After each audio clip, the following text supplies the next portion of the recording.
Now, today is International Day for the Eradication of Poverty.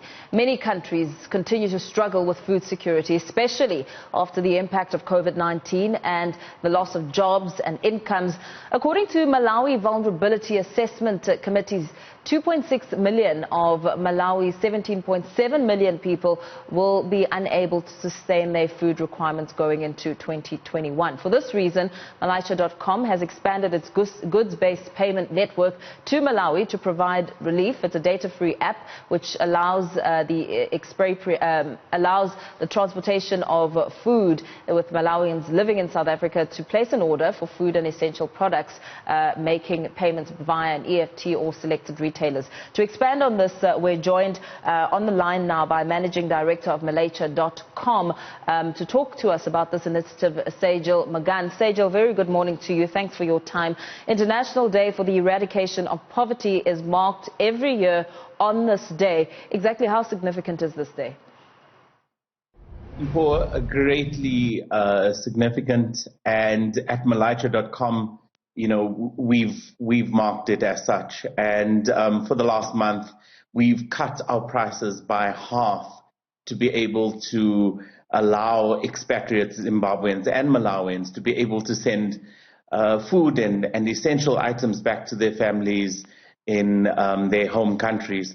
As you will know, inclement weather conditions, as well as the effects of the coronavirus pandemic, has made it very difficult and has caused a shortage of food in many countries, and many African countries and our fellow neighbors are suffering as a result of it. So a service such as ours is absolutely, necessitated by this. COVID-19 has further exacerbated the levels of poverty, not only in South Africa, but across the continent, across the world. As we reflect on International Day for the Eradication of Poverty and look to the value of food and the impact of food and access to food, what are some of the main items that are being purchased and moved across the continent? Well, it's basic items, it's oil, sugar, maize meal, it's salt, it's your everyday essential items. It's basic food necessities that people are requiring in this time. And as we reflect this day and try and find solutions to the eradication of poverty, this topic, of course, goes even deeper, because I suppose it's easy to think of poverty as a huge problem, perhaps sometimes too big to solve, or perhaps not worth thinking about.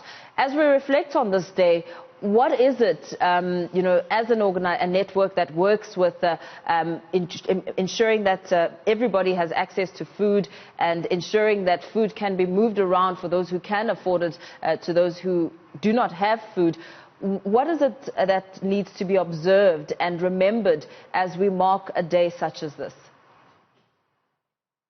Yeah, well, I think what's really important, as we as South Africans need to be thankful for what we actually have. I know during lockdown many people have suffered here, but I think even more greatly, our neighboring countries have suffered. And I think the spirit of sharing, of being able to organizations being able to lower their prices, to make food available to those most in need, is something that we should always be bearing in mind. This is now, it's no longer national effort. Okay, the quality of that sound not so good towards the end, but we're going to have to leave it there. Sayjil Magan, Managing Director of Malawi.com, speaking to the significance of the International Day for the Eradication of Poverty, marked today. Today is that day where we reflect on poverty and understand the impact of COVID-19 on the very vulnerable.